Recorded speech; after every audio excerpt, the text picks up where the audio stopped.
Hola, muy buenos días. Quiero presentaros con este vídeo nuestro último libro, el último libro de Teresa Bezman y de mí mismo, Amenhotep III, el Atón resplandeciente.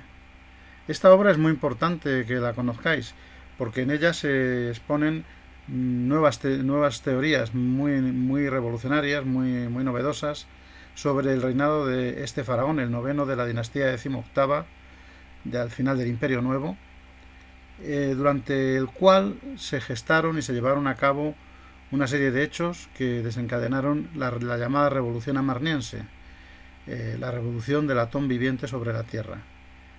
En este libro, como os digo, se dan muchas nuevas teorías e interpretaciones acerca de hechos históricos hasta ahora no conocidos, pero que hemos conseguido trabar a través de los últimos descubrimientos que se han hecho por las excavaciones arqueológicas y las investigaciones de otros especialistas.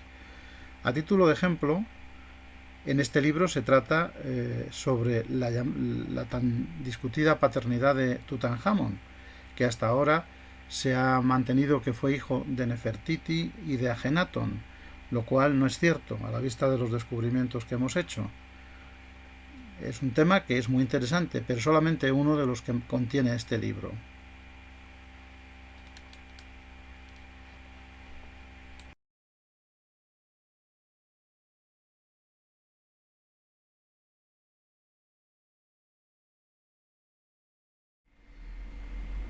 El 4 de noviembre del año 2013, excavando en la tumba del visir Amenhotep Hui en Asasif, donde estamos trabajando Teresa Bezman y yo desde el año 2009, encontramos un importantísimo grupo de inscripciones jeroglíficas pertenecientes a 4 columnas que mostraban los cartuchos de Amenhotep III y de su hijo Amenhotep IV Ajenatón. Esto probaba que ambos reyes habían estado juntos al menos durante 11 años y resultaba evidente que había habido una corregencia entre ambos reyes.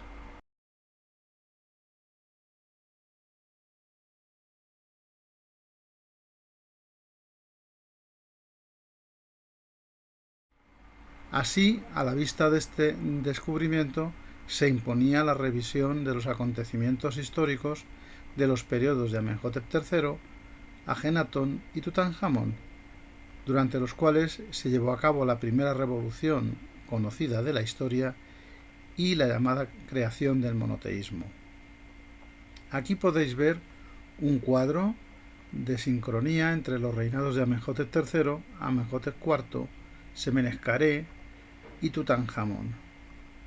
Y se puede ver claramente cómo en el año 36, coincidente con el año 9 de Ajenatón, Amenhotep IV, nació el niño Tutankamón.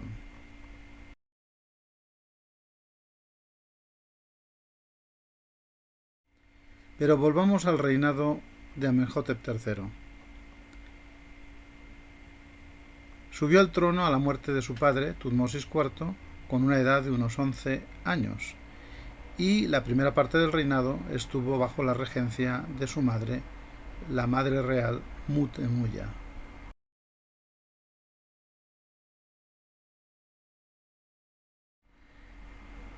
El sabio Amenhotep, hijo de Hapu, un importantísimo personaje del periodo, fue quien controló la primera parte del reinado para equilibrar las tensiones entre el clero del dios Amón, del todopoderoso dios Amón, y la casa real, porque la segunda no quería estar sometida a los dictados de los sacerdotes de Amón, y empezaron a haber tensiones muy severas.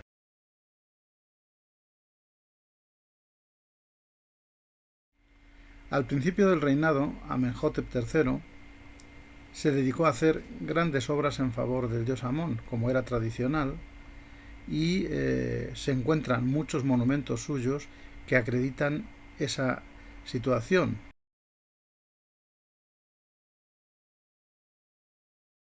De hecho, hay una estela muy importante en el Museo del Cairo que nos habla de todas las obras y templos y construcciones que hizo en favor de su padre, el dios Amon-Ra.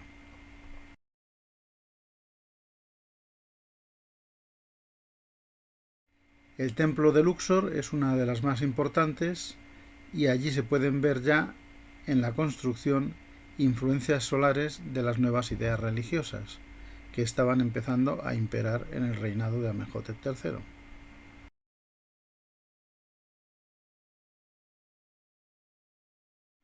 Pero la gran esposa real Tiji, que fue la principal esposa de Amenhotep III, decidió que no iban a soportar por más tiempo el predominio del dios Amón para controlar la casa real y organizó, junto con su familia, una nueva teoría para hacer de Amenhotep III un nuevo dios, el dios Atón viviente sobre la tierra.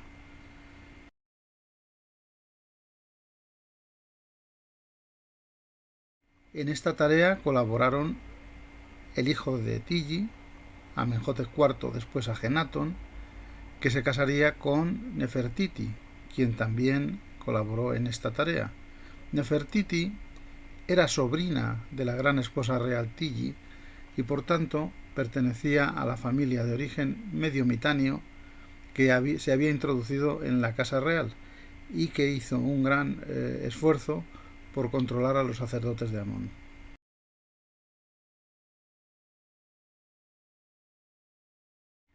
Así crearon la teoría del nuevo dios Atón, viviente sobre la tierra, en la persona de Amenhotep III, lo cual implementaron en el año 30 del reinado de este faraón.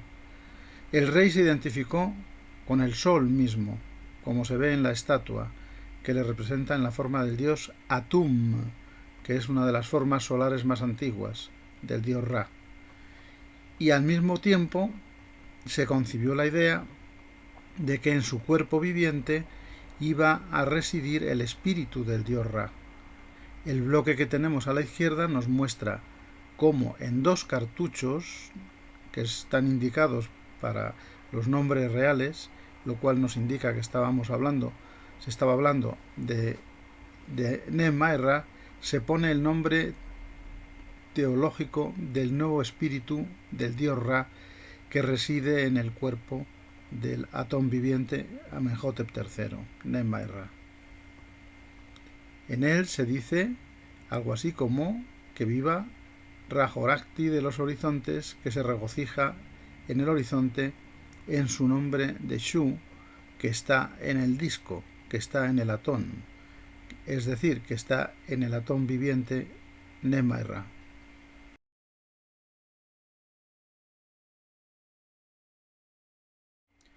Así se produjo la creación de la nueva religión, en la cual Amenhotep III era el dios Atón viviente sobre la tierra, como había el disco solar igualmente el Atón sobre el cielo, había uno en la tierra, Amenhotep III, que llevaría el nombre de Nemaerra, que era adorado por su hijo Amenhotep IV como sumo sacerdote y la familia real. Esto dio lugar a una ruptura y a la creación de la fundación de la Getaton de Amarna, al cual se fue la familia real en el año 5 del reinado de Ajenatón, que coincidía con el año 33 de Amenhotep III.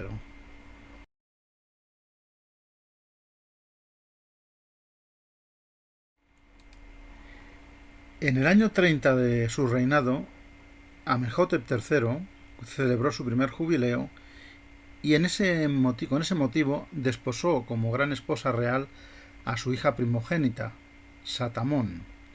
Se casó con ella. Esta reina ha sido identificada con la momia KV-34 de la llamada joven mujer. Por tanto, se ha identificado su identidad. Pues bien, de este matrimonio nació Tutank-Atón, cuyo nombre significaba la imagen viviente del Atón, refiriéndose claramente a la situación de divinidad de su padre biológico Amenhotep III. Esto prueba, sin lugar a dudas, que Ajenatón no fue el padre de Tutankamón, tal y como se ha venido diciendo, y sin embargo sí lo fueron Satamón como madre y Nemaerra su padre.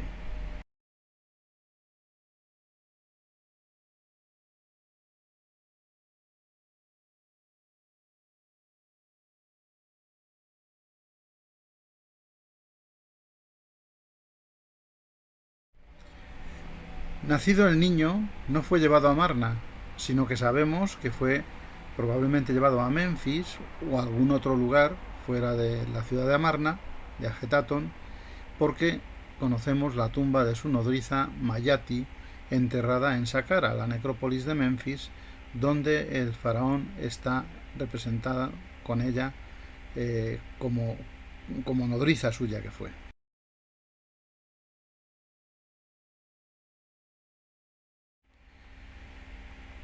Una vez muerto Amenhotep III, eh, Ajenatón estuvo reinando durante otros 5 años más y después subieron al trono Semeneskare, hermano de Ajenatón e hijo de Amenhotep III, y Meritaton, hija de Ajenatón y de Nefertiti. Ambos trataron de tender puentes con los sacerdotes de Amón sin conseguirlo, y fueron los últimos reyes atonianos.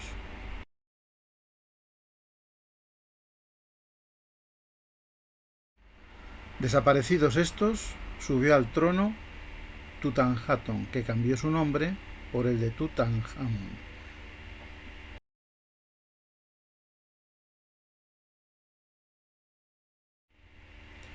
Lo primero que hizo, después de cambiar su nombre, fue restaurar el orden tradicional ortodoxo que existió antes de la revolución de Amarna.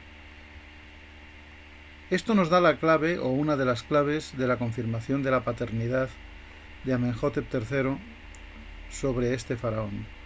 Solo un hijo del último faraón legítimo reconocido, es decir, Amenhotep III, y de una gran esposa real, es decir, Satamón, podía ser el faraón de la continuidad del orden tradicional. Y ese fue Tutankamón.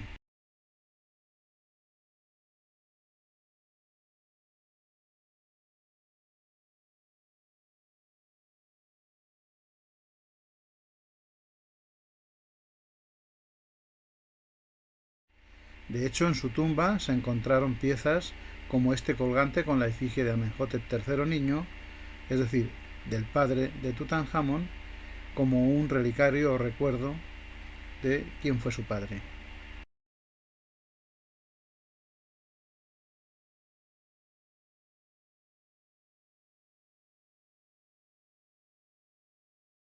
También se encontró esta famosa daga con hoja de hierro meteórico que resultó ser una daga de origen mitáneo, propiedad de Amenhotep III, a quien se lo había regalado el rey de Mitanni, y que a su vez la regaló a su hijo Tutankamón. Por eso la tenía con él, porque era la daga de su padre.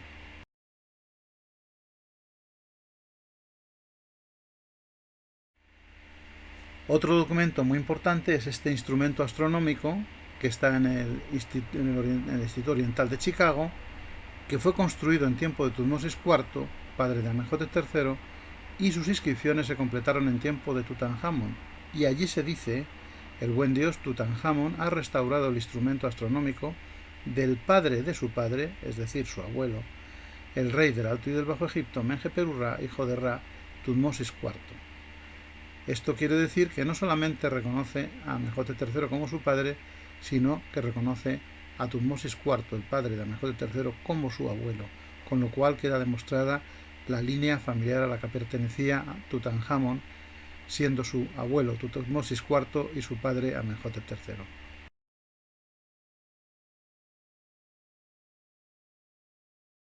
Por si fuera poco, hay 8 inscripciones en el templo de Luxor que reivindican a Tutankamón como hijo de Nebma-Erre Amenhotep III.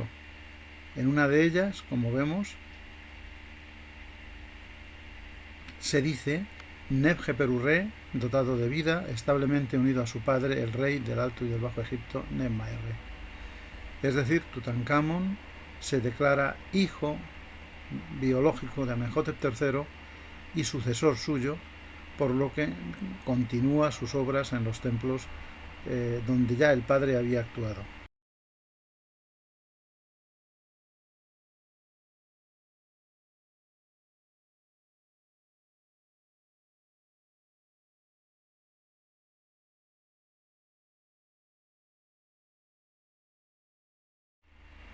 Igualmente, en el templo de Soleb, en Sudán, donde Amenhotep III se había divinizado a sí mismo, se encontraron un par de leones, uno de los cuales, el que tenemos en imagen, tenía inscrita en su base la inscripción que decía que Tutankamón había restaurado las obras de su padre, el señor de las dos tierras y de las dos orillas, Nemma-Erra, Amenhotep III.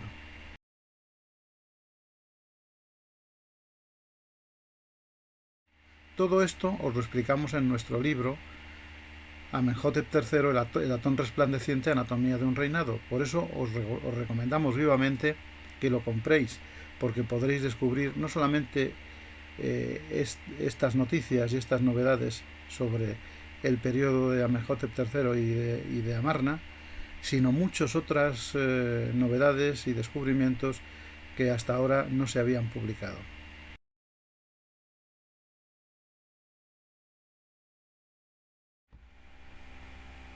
Así pues, si queréis conocer todas las novedades que descubrimos en nuestro libro Amenhotep III, el Atón resplandeciente, podéis comprarlo, podéis adquirirlo en Amazon, como veis en el anuncio que estamos contemplando en este momento, por internet. Es muy fácil de pedir.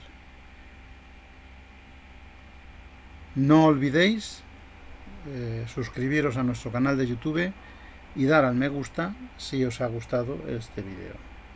Hasta muy pronto.